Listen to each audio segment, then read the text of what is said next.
If anyone is a legend of modern commerce, it's almost certainly billionaire Warren Buffett. Perhaps the world's most respected investor. He is one of the shrewdest and most successful investors in the world, earning the nickname the Oracle of Omaha. Oracle of Omaha. The Oracle of Omaha. The Oracle of Omaha.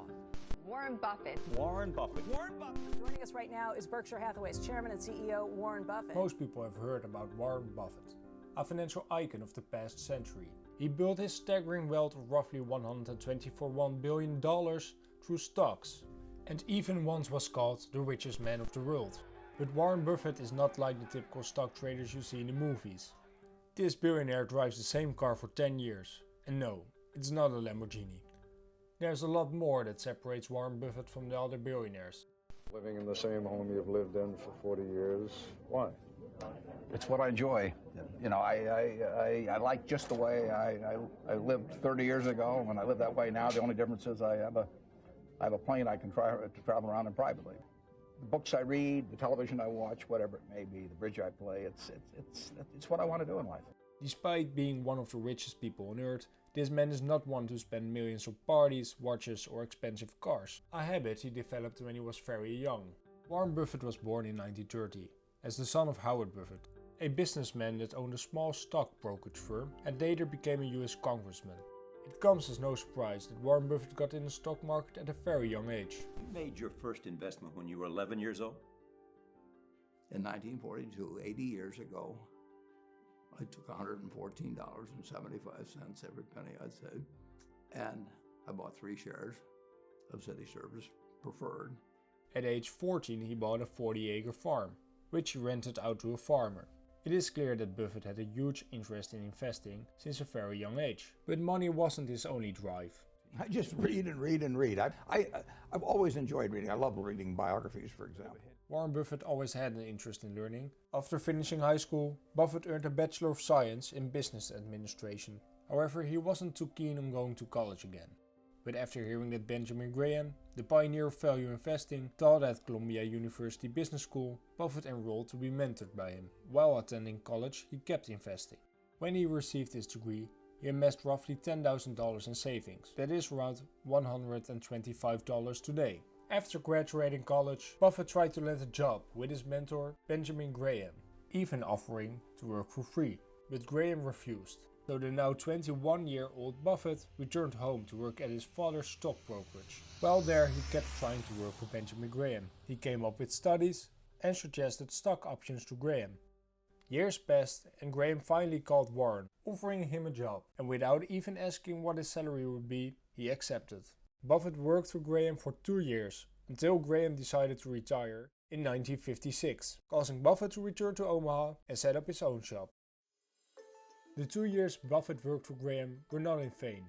Buffett built on Graham's technique of value investing, which is looking for stocks that are selling at a very low price but have an intrinsic value. Think about value investing like this. We all know that infrastructure is vital to our modern way of life. With the consumerism going on today, there is an increasing need to transport goods from point A to point B. Now imagine there's a crisis going on and a railroad company is being negatively affected by that crisis, causing the price of the company's stocks to plummet. The idea of value investing here would be ignoring the railroad's company current situation and seeing the potential and necessity of the company in the future, therefore making it a solid investment. Warren Buffett actually did this by starting to invest in BNSF Railway in 2007.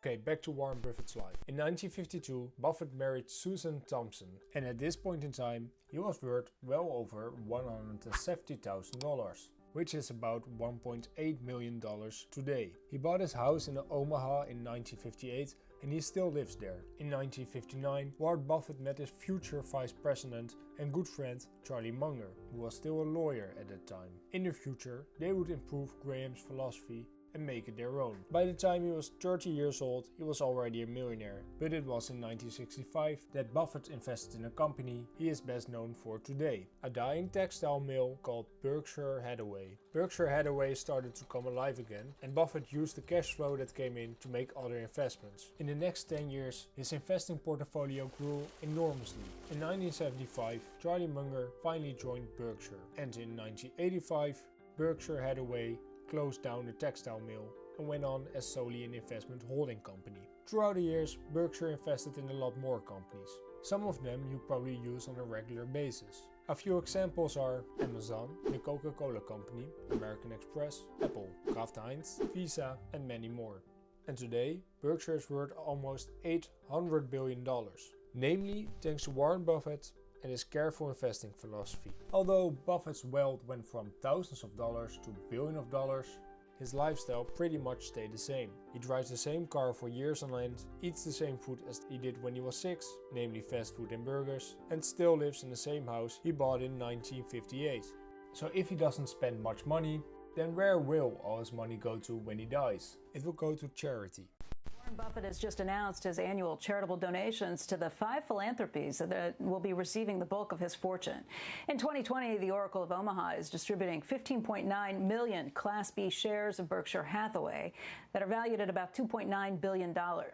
Buffett plans to give away 99% of his fortune, actually a little more than that, as he said. Perhaps the most remarkable aspect of Warren Buffett's journey is his pledge to philanthropy. In his life, Buffett has already given $50 billion to various charities, and when he dies, the rest of his money will follow. Buffett pledged to give 99% of his wealth to various charities, including the Bill and Melinda Gates Foundation, who Buffett calls very good friends. Bill Gates and Warren met in 1990, and they hit it off ever since. The pair co-founded the Giving Pledge. Warren, you changed your thinking about giving away your money, then you started the Giving Pledge with Bill Gates. Are you happy with both of those decisions and how they're going? Perfect. A campaign that tries to persuade the richest people of the world to donate a big part of their wealth to charity when they die. 240 people already signed the pledge, including Mark Zuckerberg and Elon Musk. As we look back on Warren Buffett's life, it is clear that Buffett has made a significant mark on the financial world, and his results aren't thanks to just a stroke of luck. Where a lot of billionaires hoard their money, Buffett has decided to give most of his wealth back to the world. He is praised by his friends as a kind, intelligent and thoughtful man, and after researching him for the video, I can see why. Hey guys, if you like this video, consider subscribing, it's free and it will mean a lot to me. Thank you and see you again.